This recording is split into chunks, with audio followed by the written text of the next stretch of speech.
iPhone 11系列拥有 iPhone 11以及 iPhone 11 Pro 双系列，除了在命名上提出了全新的逻辑之外，也是帮你认为 Apple 真正将大众需求跟专业需求透过硬体进行区分的一代，帮你一直认为旗舰机的定位逻辑很大一部分就是为了满足极致的使用需求。在旗舰上你想见到的，并不是相对的好，也不是我需要什么，而是在这个定位区间中我需要最好。消费者追求的也是尽可能全部都要。不过在近几年，随着行动装置迭代更新，许多新技术都有可能出现在行动装置上。但什么都好，意味着售价也是随之上升。更重要的是，好跟最好的区隔已经越来越不明显，不像以往的中阶跟旗舰有着巨大差异的情况下。iPhone 11的定价策略更是符合大众期望的高阶机种，而剩下的极致需求 ，Apple 选择将这个任务赋予 iPhone 11 Pro 系列，帮你认为差一颗镜头是小事，但透过手机最重要的萤幕做出区隔，就是相当聪明的做法。也是因为如此 ，iPhone 11依旧是帮你今年最推荐入手的 iPhone。究竟为什么？实际体验究竟如何？我们边看边说。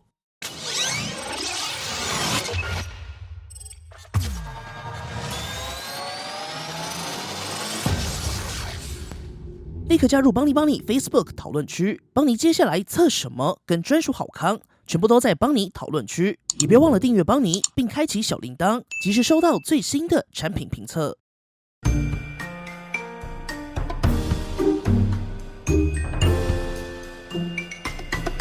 外观设计上 ，iPhone 11采用了过往几代 iPhone 上的亮面玻璃机身，在全系列的配色上，依旧是继承了 iPhone XR 系列，更符合年轻族群的活力配色。不过今年加入的青绿色以及紫色，则是让 iPhone 11除了活力，也有了更贴近时尚的选择。在镜头区域上一样是方形设计，并且采用雾面玻璃进行点缀，在细节上还是足够。顺带一提 ，iPhone 11的双镜头模组搭配上方形的雾面区域，邦尼认为在视觉上其实足够平衡。大家怎么看呢？欢迎底下留言告诉我们。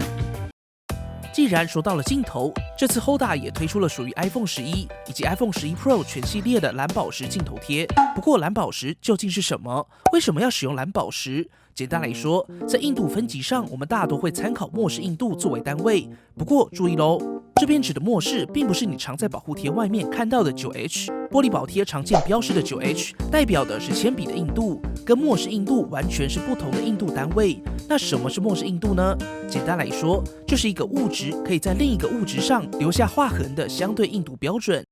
例如指甲的墨氏硬度是 2.5， 所以只要大于 2.5 的物质就可以在指甲上留下划痕。而铁的墨氏硬度大约是4，保护贴常见的玻璃基材墨氏硬度大约在 5.5 到6之间，所以只要是铁制品，例如美工刀、螺丝起子，在正常的日常使用当中是无法真正的在玻璃保护贴上留下划痕，顶多是大力让玻璃被压碎，或是在表面的疏水疏油涂层留下痕迹，而不是在玻璃上留下划痕。但除了铁之外，玻璃其实在日常当中还是有弱点，例如在日常生活中各种的灰尘微粒，在摩擦之下还是能轻易在表面留下痕迹。而蓝宝石在分级上是墨氏硬度9级的钢玉，在日常中比较被大家熟知，而且比9级更硬的应该就只有钻石了。所以为什么要选择蓝宝石？原因是以镜头这种只要稍微被刮伤就容易影响拍照性能的部位来说，蓝宝石玻璃镜头贴抗刮的特性就是一个相对稳定的选择。而 Hoda 推出的蓝宝石镜头贴，针对 iPhone 11全系列都有，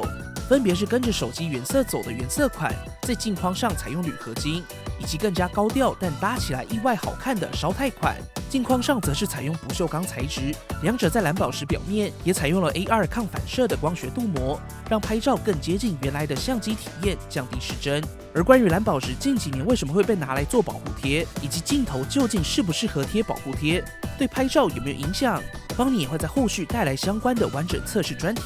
总之，如果你想好好保护你越来越多颗的镜头，并且尽可能保留拍摄体验，蓝宝石保护贴就是你目前最好的选择，几乎可以说是没有之一。回到 iPhone 11的机身设计上，邦尼认为稍微可惜的是因为定位的关系，侧框依旧是采用磨砂金属。此外 ，iPhone 11也支援了 IP68 防水防尘等级，虽然说都是 IP68， 不过 iPhone 11跟11 Pro 在防水标示上还是稍有区别。iPhone 11 Pro 可以承受水下4公尺30分钟，而 iPhone 11则是支援水下2公尺，一样是30分钟。但邦尼认为两者的差异其实几乎可以忽略不计。在大部分场景中，防水最重要的存在就是抵御意外进水 ，IP68 已经足够。整体来说 ，iPhone 11提供了更适合各种年龄的颜色选择，在做工上还是旗舰水准，相当到位。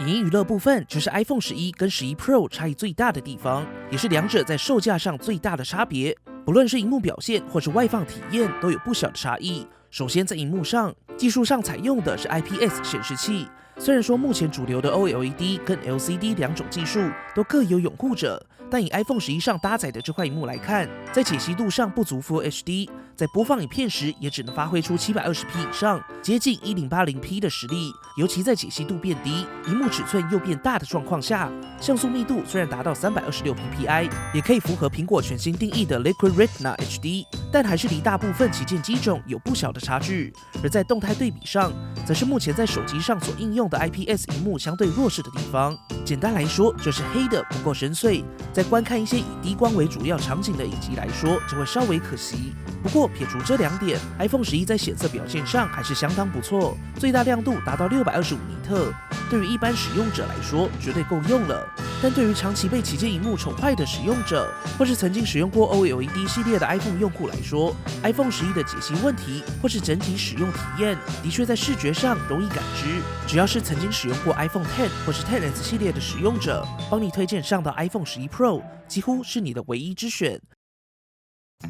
也有蛮多观众跑来跟邦尼说，为了抢新鲜跟预算考量，在首播就下单了 iPhone 11，最后因为萤幕差异真的明显，不是先换回 XS， 就是忍痛上到 iPhone 11 Pro， 这时候才意识到，居然在短短的时间内，眼睛真的被宠坏了。所以从一开始，邦尼就一直强调，入手前务必到现场看萤幕，差异是容易感知的。但如果你还没被宠坏，或是萤幕就是拿来滑脸书，本身对游戏画面也没特别在意， iPhone 11依旧是最值得入手的 iPhone。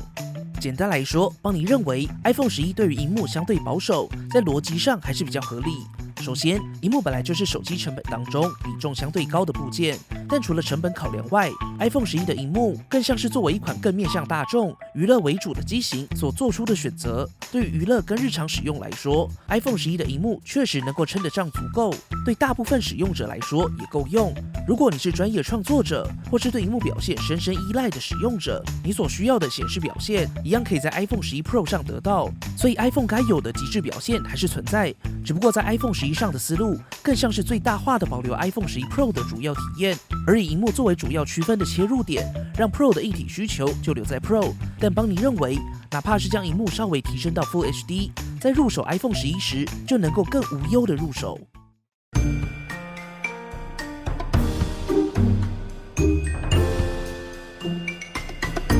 相机体验部分 ，iPhone 11采用双镜头模组，拥有 f1.8 1200万画素的主镜头，跟 iPhone 11 Pro 一样，保留了 OIS 光学防手震，以及 f2.4 1200万画素的120度超广角镜头。跟 iPhone 11 Pro 最大的差别就是少了2倍望远的长焦镜头。在实际体验上，两者几乎可以说是差异存在，但并不明显。尤其是在第二镜头上，相对有诚意的给上了超广角镜头，而2倍望远实际上可以透过主镜头裁切得到。虽然画质一定减损，但超广角是硬体的问题，无法透过算法得到。尤其当你拥有超广角镜头后，你会发现使用的机会是大大超越望远镜头。邦尼认为在选择上还是比较理性。简单来说，在拍照上，除了望远 ，iPhone 11跟11 Pro 对于日常使用需求来说，差异几乎可以忽略不计。一样拥有 Smart HDR， 一样有夜景，一样有超广角，一样可以支援 Deep Fusion。顺带一提，在 iPhone 11系列上，虽然加入了各种全新的拍照技术，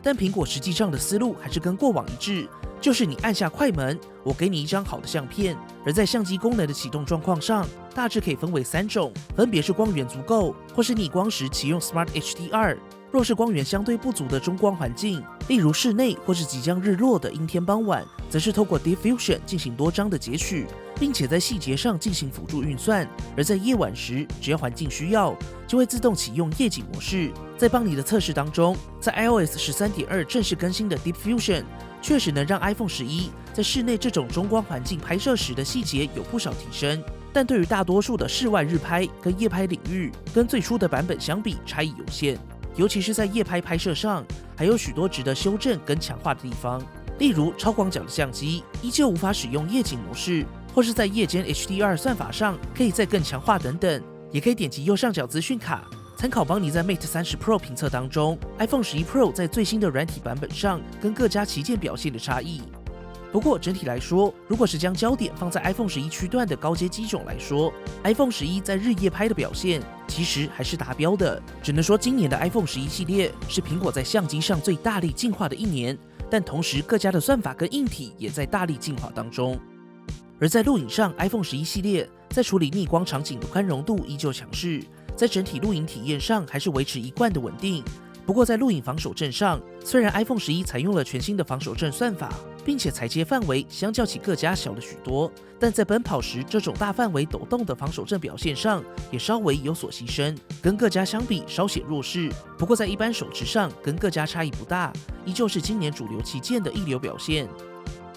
简单来说，如果真的要认真拍片，上个稳定器会比较好。如果只是记录日常 ，iPhone 11系列的防守阵不是最强，但留下更多的拍摄范围，也已经足够应付你的生活记录需求。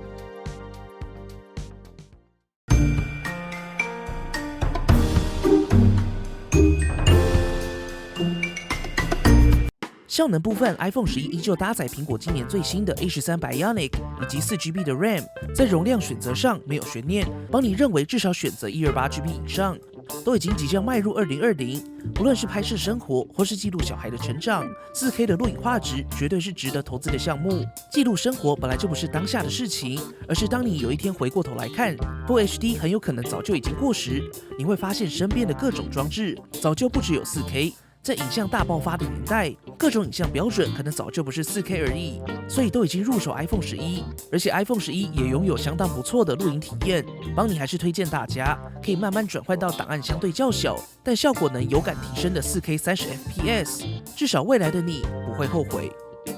而在游戏体验上 ，iPhone 11是可以不用担心，各种主流游戏顺跑都没问题，大部分的游戏当中画质全开也可以。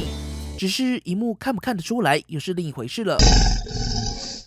简单来说，性能在 iPhone 11上是你最不用担心的一块，而在 iOS 13推出初期遇到的 bug， 也陆续在后续更新中修复。相较起 iPhone 11系列推出时，在系统上也已经比较稳定了。而在续航部分，邦尼团队在 iPhone 11系列上得到的体验，其实都蛮接近的。对于日常使用来说，一天一充没有问题。Apple 针对 A13 Bionic 的各种优化，在待机或日常使用确实有所提升，但内建的电池还是只有3110毫安时。如果是重度玩家或是手游玩家，行动电源务必要准备好。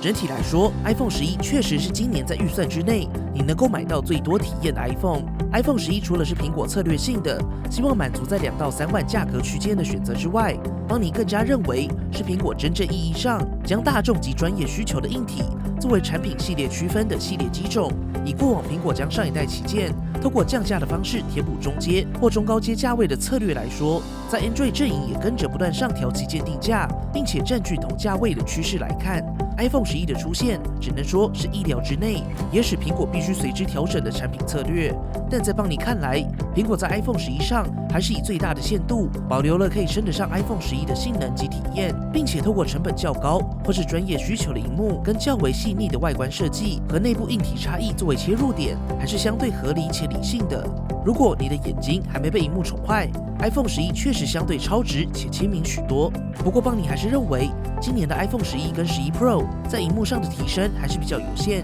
真的稍微可惜一些。但以整体来说，如果你正在考虑入手 iPhone 11系列， iPhone 11依旧是你今年能够在最低预算当中体验到最多 iPhone 体验的机种，拥有相当不错的拍照能力，几乎可以说是顶尖的录影能力。在性能上不用担心，续航上稍有提升。对日常使用来说，一天一充足够，重度使用者还是带颗行动电源。不过如果你是苹果所认为的专业用户， Pro 依旧可以给你更极致完整的 iPhone 使用体验，那就上 Pro 吧。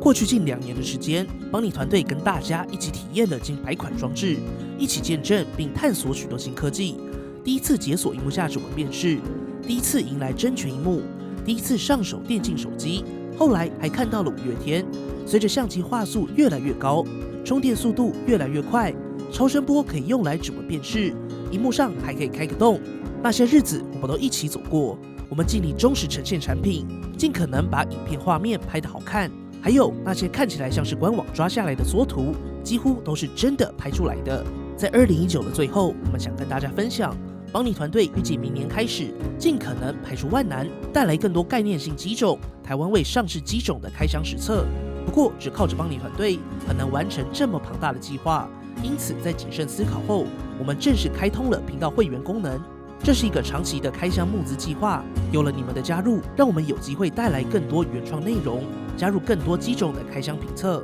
最后，邦尼想说，并不是科技让我们看见折叠手机，而是你们让邦尼遇见了 Galaxy Fold。只有你们才能让邦尼帮你探索更多科技的美好。